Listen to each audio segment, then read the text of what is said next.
Vamos a ver en esta charla las lesiones traumáticas del antebrazo y de la muñeca. Comencemos con las fracturas de antebrazo, que es el segmento anatómico que está comprendido entre los 2 centímetros por debajo de la tuberosidad bicipital del radio y hasta 3 centímetros por encima de la articulación radiocubital distal. Es una lesión bastante frecuente, más que nada en adultos jóvenes asociados a accidentes de tránsito o deportivos en menor medida,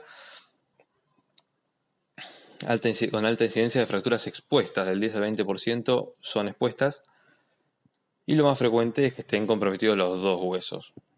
Cuando hay uno solo comprometido, lo más común es que el radio lo sea, si bien el cúbito puede estar comprometido de forma aislada en fracturas del tipo defensiva, en el cual el paciente se cubre de algún golpe con el borde cubital del antebrazo. Es una fractura muy frecuente en el niño también, junto con las fracturas de clavícula. Y tiene algunas características anatómicas del antebrazo que hacen que sea particular y diferente que otros segmentos anatómicos. Es el único segmento que tiene este movimiento particular de la pronosupinación, que hace que se comporte quirúrgicamente de una forma diferente a otros segmentos y que sea menos tolerante a las deformidades del antebrazo.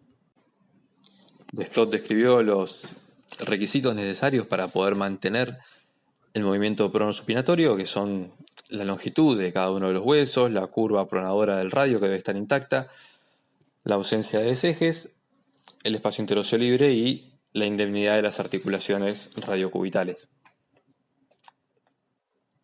Acá vemos una simulación de cómo se comportaría el antebrazo si el radio no tuviera la curvatura que tiene, en el cual vemos que sería imposible la pronación manteniendo la reducción de la articulación radiocubital distal, si no tuviéramos la curvatura del radio. A su vez hay varios músculos que se encargan de este movimiento y que van a dictaminar cómo es el patrón de desplazamiento de las fracturas del radio especialmente. Tenemos los músculos pronadores, redondo y cuadrado, y el músculo supinador. Los músculos pronadores van a ser más fuertes que los supinadores, por lo que el fragmento del radio que esté en el cual se inserten estos músculos pronadores va a ser el que se desplace en pronación. El cuadro clínico de estas fracturas es el cuadro general de cualquier fractura, pero con la particularidad de que por la alta incidencia de síndrome compartimental, la poca capacidad de contención de líquido que tiene este compartimento, hay que estar siempre muy atento a la función neurológica y vascular, revisar la sensibilidad de los dedos, que no haya parestesias, el relleno capilar, porque siempre puede producirse el síndrome compartimental en estas fracturas. El diagnóstico va a ser suficiente con radiografías, no hace falta estudios de mayor complejidad, lo que sí es muy importante cuando hay un compromiso del radio del cúbito, ya sea, aunque sea cerca del codo o cerca de la muñeca, tener una radiografía completa del antebrazo, ¿sí? En la misma radiografía a ver desde el codo hasta la muñeca, porque una lesión en la muñeca puede estar acompañada de una lesión más arriba en el codo que podríamos estar, si no, pasando por alto.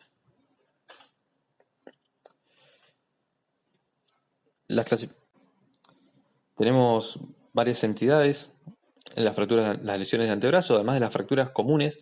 Tenemos las luxofracturas de Monteggia, de Galeazzi y de Sexlopresti. Vamos a hablar además de la ubicación de la fractura según el tercio que está afectado y según el grado de estabilidad o no, por clasificación AO, que la divide en fracturas simples, fracturas en cuña y fracturas comminutas o complejas, ya sea de uno o de ambos huesos. Las opciones terapéuticas van a ser el tratamiento conservador con yeso, que tiene una indicación muy precisa y muy limitada, y después la reducción y estabilización quirúrgica. El tratamiento con yeso, como habíamos dicho, tiene una indicación más que nada usada en el niño, que hacen fracturas estables en tallo verde, Y en el adulto la indicación es únicamente para fracturas simples, no desplazadas de los 2/3 distales del cúbito. Cualquier otra fractura del antebrazo es de resolución quirúrgica en el adulto. Acá vemos un ejemplo de una fractura con escaso desplazamiento en un niño. Las fracturas en tallo verde que mantienen indemnidad del periósteo nos permiten corregir la angulación para mantener la reducción con yeso, ya que son rotacionalmente más estables. Y lo que habíamos mencionado acá de la reducción y estabilización con placas de osteosíntesis bloqueadas de compresión dinámica tipo DCP o LCDCP, como este ejemplo que vemos acá, fractura de ambos huesos, una fractura compleja del cúbito, que se hizo la reducción y estabilización con placa bloqueada. Otro ejemplo, fractura únicamente del radio, reducción anatómica manteniendo la curvatura del radio.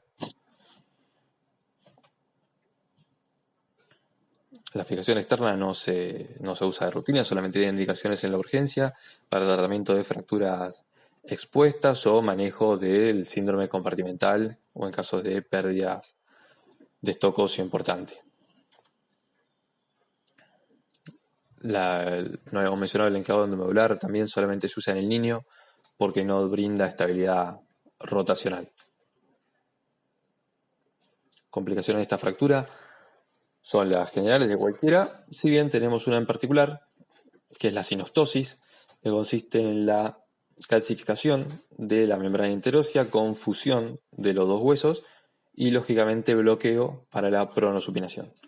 Esto se produce cuando hay un daño importante de partes blandas, es más frecuente, o cuando se retrasa el tratamiento quirúrgico o la estabilización de la fractura es insuficiente, lo cual produce un callo de consolidación prominente con la sinostosis subsiguiente.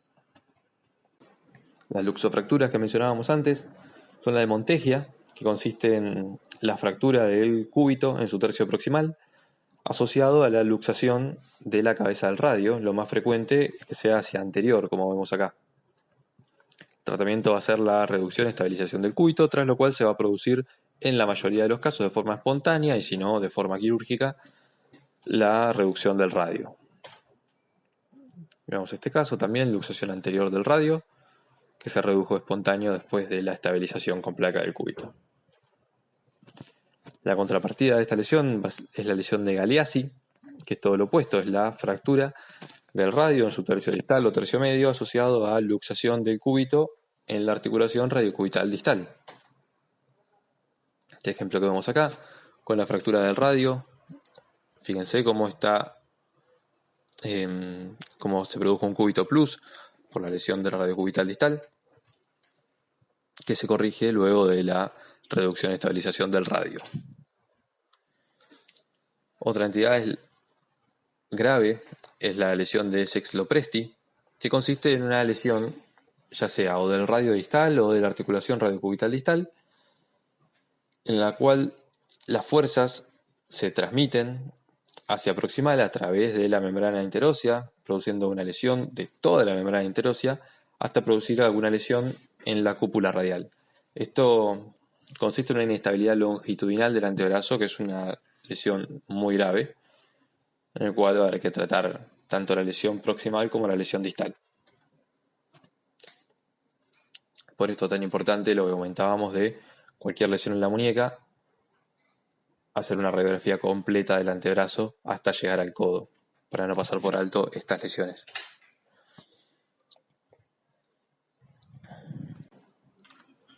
Muy bien, las fracturas de muñeca entonces, seguimos, son lesiones muy frecuentes que afectan al extremo distal del radio y la mayoría afectan a pacientes femeninos de más de 60 años por caídas de propia altura, pero son buena parte de ellas candidatas al tratamiento conservador con yeso. De una forma particular, el extremo distal del radio del cúbito, con esta inclinación 10 grados hacia palmar de la carilla articular del radio y la inclinación también de la carilla articular del radio en el plano coronal. Hay varias clasificaciones para estas fracturas, como por ejemplo la clasificación de Fernández según el mecanismo por el que se producen, las fracturas por torsión, las fracturas por cizallamiento, por compresión, por abulsión o lesiones de alta energía. También tenemos la clasificación AO según el tipo de trazo, si es extraarticular, articular parcial o completo. Hay varios criterios, más allá de las clasificaciones, que nos hablan de la inestabilidad de cada una de estas fracturas. Que son esto, la conminución de la cortical dorsal del radio, que va a hacer que el soporte del hueso sea menor, la angulación dorsal del fragmento del radio mayor a 20 grados, que va a estar que es un indicio de una lesión de la articulación radiocubital distal, el hundimiento de la fosa semilunar o lesión die punch, que no puede ser reducido por ligamento taxis, la fractura asociada del cúbito, la edad mayor de 60 años por la osteoporosis, el acortamiento de más de 4 milímetros, también indicio de lesión radiocubital, o la fractura asociada a huesos del carpo. Frecuentemente las fracturas de radio distal se asocian con fracturas de escafoides, fracturas de la cúpula o la fractura de Bennett, que es de la base del primer metacarpiano. También se puede producir neuropraxia por traumatismo directo o por el edema que genera la fractura del nervio mediano, o también lesiones de tendones, más que nada del tendón del extensor largo del pulgar, si bien esto no es tan frecuente. Los estudios diagnósticos van a ser las radiografías primero, la tomografía útil para fracturas articulares o para fracturas complejas o evaluar la articulación radiocubital distal, y la resonancia se usa más para el estudio de las secuelas, ya más subagudo, lesiones asociadas de partes blandas del fibrocartílago triangular o de los tendones. También en casos de compromiso del escafoides es útil. En el manejo agudo se va a hacer para la mayoría de los pacientes una reducción mediante tracción desde los dedos por mecanismo de ligamento taxis e inmovilización con un yeso largo braquipalmar, en el cual, si conseguimos estos criterios de reducción, podemos, en la mayoría de los casos, manejarlo de forma conservadora. Por supuesto que si estos criterios no se llegan a cumplir o si se pierde la reducción en los siguientes controles, va a haber que evaluar otras opciones, como es la reducción y fijación con placa de radio distal, que es la opción más usada actualmente. El tratamiento con yeso se hace por 4 semanas con yeso largo, después se recorta dejando el codo libre para evitar la rigidez del codo. No se usan más estas posiciones tipo yeso cobra.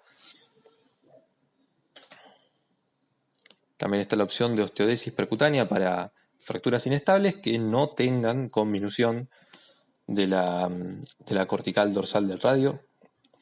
Es una técnica mínimamente invasiva, pero bueno, la estabilidad que da no es tan buena como la de las placas, así que la rehabilitación luego de estas técnicas va a ser un poquito más lenta. Y siempre se combina después con un yeso de protección. Como este ejemplo, una fractura metafisaria simple que se puede mantener estabilizada con clavijas.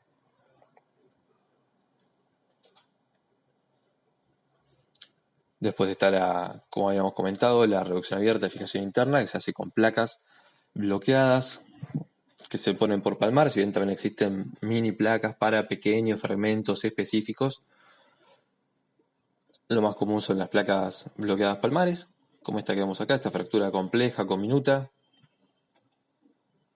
que se puede reducir y mantener con el sostén de la placa bloqueada. El tutor externo tiene indicaciones únicamente para fracturas expuestas o fracturas de muy alta energía con minutas para evitar el acortamiento de las partes blandas, la retracción y manejar el edema, el síndrome compartimental. Produce una reducción por ligamento taxis, por ejemplo. Acá vemos una foto, se fijan a la diáfisis del radio y a los metacarpianos directamente, salteando la articulación. Por ejemplo, en este caso, una mujer de edad avanzada con una fractura conminuta, compromiso de ambos huesos, sumamente inestable, a la cual se le hizo por guardia la distracción con tutor y en un segundo tiempo, manteniendo la estabilidad del tutor, la reducción de los fragmentos articulares con placa bloqueada. Las complicaciones tanto de la fractura como de la cirugía para hacer la neuropraxia, nervio mediano cubital, pueden darse atrapamientos de tendones o tenosinovitis por irritación ya sea por el material o por algún fragmento de la fractura, la distrofia simpática refleja y la rigidez de muñeca y dedos, que es una complicación de larga duración y de difícil tratamiento y rehabilitación. También la artrosis postraumática y las lesiones de la articulación radiocubital distal y el fibrocartílago triangular, que por lo general se evalúan en un segundo tiempo, tratándose ya la secuela.